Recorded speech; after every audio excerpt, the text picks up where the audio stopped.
Okay, all right.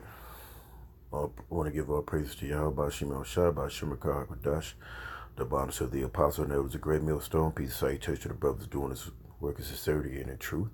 The hopeful elect, the brothers waiting every day patiently for Yahweh, Shema Shai to return so we can get out this place. Peace and salutation to you, brothers.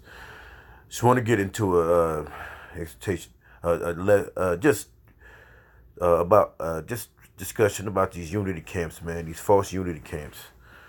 There's no way, shape, or form that anybody can link up and have different doctrines and still call itself unity. You know, ain't no way, shape, or form that you can be unified if you have a total not total disrespect for each other's doctrines. Don't have You got a lot of guys that get into this. The guys that get into the unity camp thing. I'ma just say it, man. It's about money. It's about them thinking they can make a some type of unity and become some type of sort of a government to actually have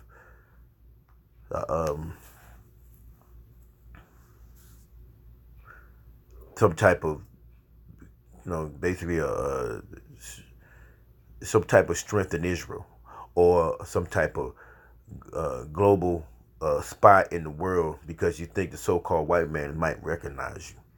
Now, I want to get the word unity. Unity, it says, a state of being united, as joined as a whole. Not that's not true in the case of these unity camps. A lot of them come with different names of the Lord: Yahweh, Yeshua.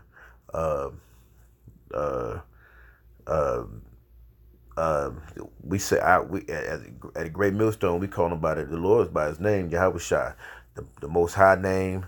You have different. Some guys look at the mark of the beast. It says an embargo. Some guys say the mark of the beast is the chip. Some of them have mermaids in their doctrine. Some of them just have whole total different breakdowns. But because they all think that they're Israelites, it's okay. As long as we get together. See, that's what happened in even in the time of Yahushua, man. When he was alive and dealing with the Romans, and then he had to deal with the Sanhedrin and even the sect of the priests, man, and even all Israel. They did not believe, even though they said they believed, they didn't believe that he was the Messiah. I got a lot of guys had other doctors. Hey, some of them was basically like the Sakari, who were basically not waiting on the Lord, And a lot of these guys fell apart or fell off. And Israel still became destruction, even though they tried to become part of the government. And that's what I see. I see them trying to become some type of governmental body in this land, in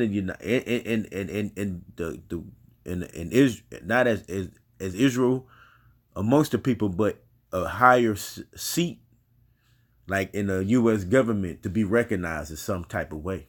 That's why you see these different strange camps come into the fold. They see some opportunity, So as unified as they try to be, the Most High will break that up, So because there ain't no way you can be unified in this thing and all have total different doctrines. And like I heard that Elder Apostle around live, he made a comment. What if somebody come up and asks a certain thing that all you don't agree with? You just gonna be quiet because of you just unity camp, but in your heart you have a whole different doctrine. Okay, so these unity camps are, I believe they're trying to set themselves up as being a governmental body, but how you gonna walk together still? They trying to be a governmental body in this United States, as a basically like a seat in the United States as recognized, and these guys are trying to be the first ones in to make some type of foothold and them to hold a position and under the world, under the government, to be recognized, so they could be, because this thing is about money, not no way, shape, or form out of it. It's about money. How we can get it, how we can get some of this money and be recognized. You know. Okay. All right. So let's just start because these false unity camps, it's false. That you're not coming together for. They're not coming together for unity. They're coming together for a gain. Because if they knew, if they really believed in Yahweh Shem Yahshua, they would have wait. They would wait, and they would wait. They would pray, and they would try to get understanding of how the Most High really want this to work. They would ask for right understanding, not just we gonna go along to get along.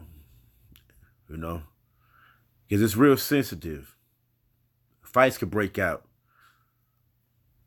but believe me, it's gonna be something we see that the Most High is going to break this apart. So, okay, let's start. This is Amos 3:3. It says, "Can two walk together except they be agreed?" Okay, it's no way two persons could walk together and not be agreed, because you would eventually have so much disagreement because everything is not up to par in your understanding that you'll break apart. Even in a marriage, when they don't agree, people get divorced.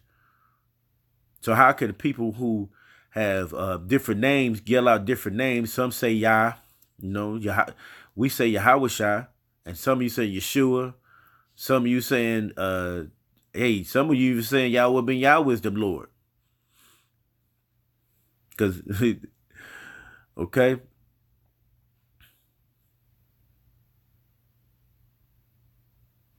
Okay, let's go. Let's go to 1 Corinthians. And it's gonna be quick. 1 Corinthians 6:4. I'm gonna say 14. 6:14. Okay, it says. Okay, 2 Corinthians. 2 Corinthians 6:14. Be you not unequally yoked together with unbelievers, right? Because listen, man, when the Lord was doing his ministry, all the brothers stayed in one accord, man. It was one mind, like he said, he was in one mind and one body, man. And Yahweh Shai, man, and that's what we have to be. Okay, let's start again. This is 14th verse of 2 Corinthians 6. Be you not unequally yoked. Let's get the word unequally yoked together with unbelievers. The word unequally yoked means the Greek is heterod zag el, to come together and unequal to different yokes, to be unequally yoked, to have fellowship with one who is not an equal. All right. Where the apostles is forbidden, it says Christians to have intercourse with idols, but the second definition, to have fellowship with one who is not an equal, and they're not equal in this thing. All right. Let's go down to the definition. It says, from a compound and a yoke up differently. Okay, that is to associate discordantly, unequally yoked together with. So they're not together at all in their doctrine, but this thing is about money. Okay, they're trying to place themselves in a position like the Sanhedrin and the priests to be recognized. It says, with unrighteousness and what communion has light with darkness. All right. So what does light and dark? When do you see light and dark at the same time? You don't. Okay. Let's go with the word communion. How you fellowship. All right. How you have fellowship, have light and dark with darkness. And what a concord has Yahushua with Belial? Or what part hath he that believeth with an infidel? Okay? What part he has believed with an infidel? An unfaithful or faithless person, man. A disbelieving person.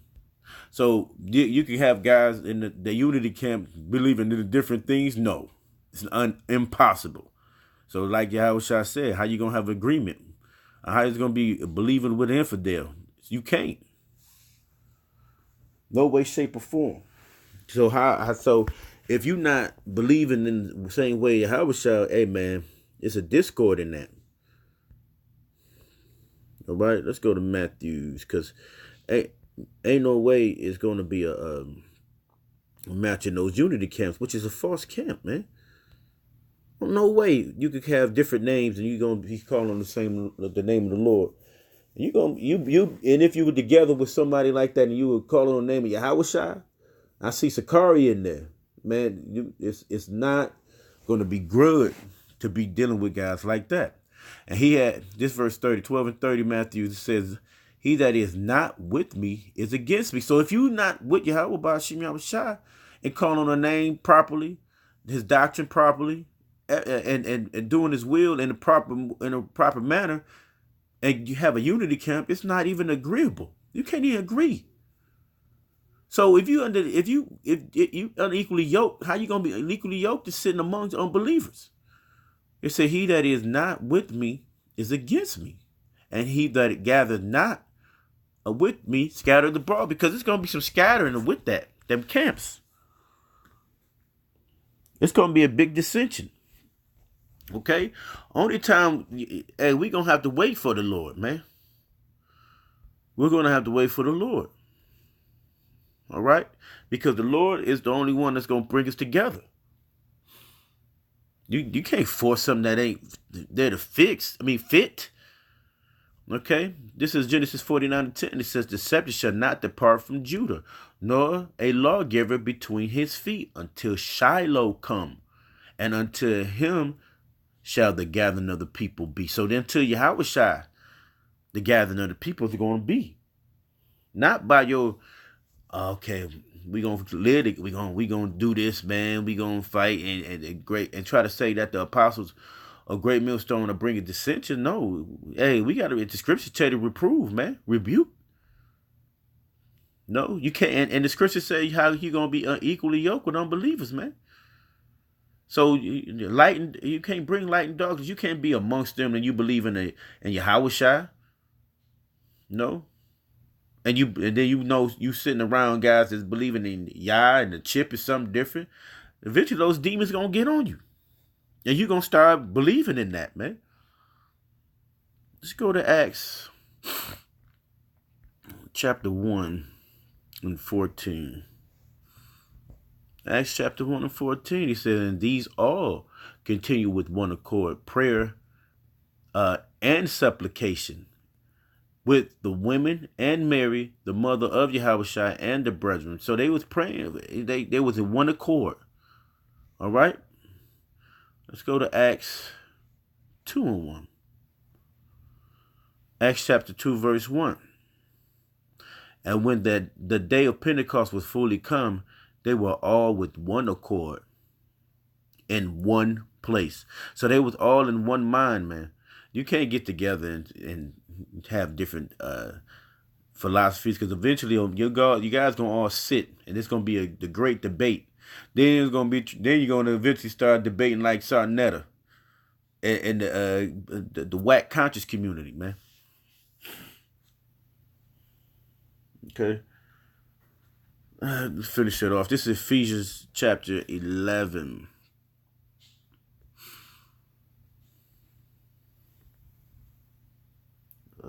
Chapter 5. I'm gonna say chapter 5, verse 11. Ephesians chapter 5, verse 11. It says, "I have no." Let's go up.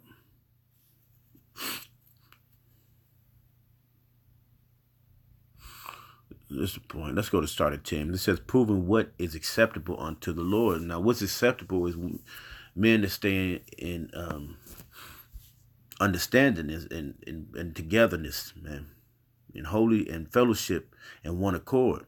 It says, verse 11, it says, have no fellowship with the unfruitful works of darkness, but rather reprove them. Reprove them, man. That's what you should be doing.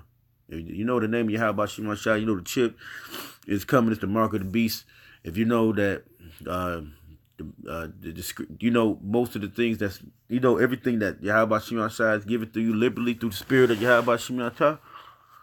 You don't sit under men, because some of these men got, a lot of these Israelites, no matter if they're Israelites, they got demons on them, man. And they got demons that's ready to pounce on you. And for it is a shame for even to speak of those things which are done in them in secret. Because some of these guys got probably total whack doctrines, and you're sitting amongst them, man. Okay? This is verse 13. But all things that are reproved are made manifest. Because if you reprove them, man, eventually it's made manifest. So you got to be a spirit and a light unto them. But you guys are making it, I'm telling you, this is about money. Okay? It says, by the light, for whatsoever does manifest is light. You got to be certain. And the scripture go down to saying being circumspect. Let me go down to Titus real quick. 1:10.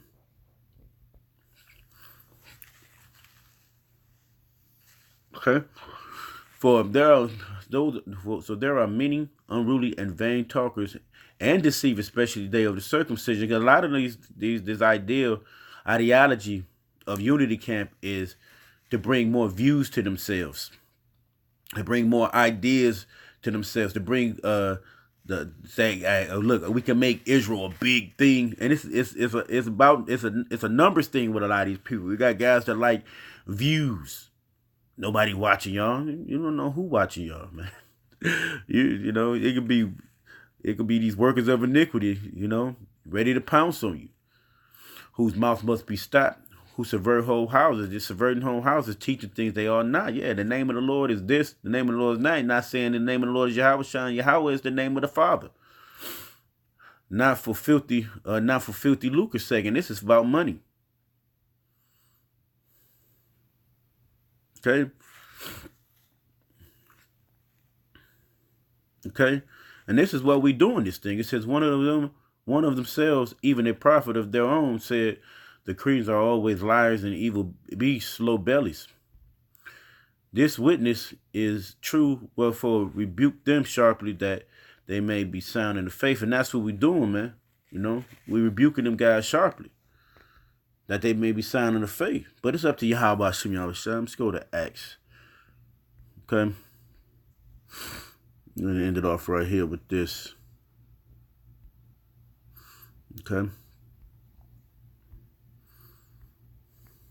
This is Acts 2:42. It says, then they that gladly received his word were baptized, and the same day there were added unto them about 3,000 souls, and they continued steadfastly in the apostles' doctrine, and the fellowship, and in the breaking of bread, and in prayers.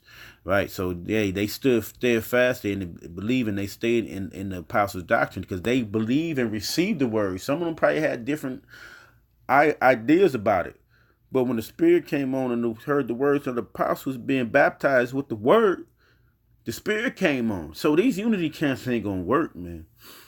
You can't be equally yoked. How you gonna walk with an unbeliever? I don't believe this, but I'm gonna go along to get along. We are Israelites. It's not going to work. All right, so with that, I'm gonna give all praise to Yahweh Shem Shah. Peace, citation, shalom.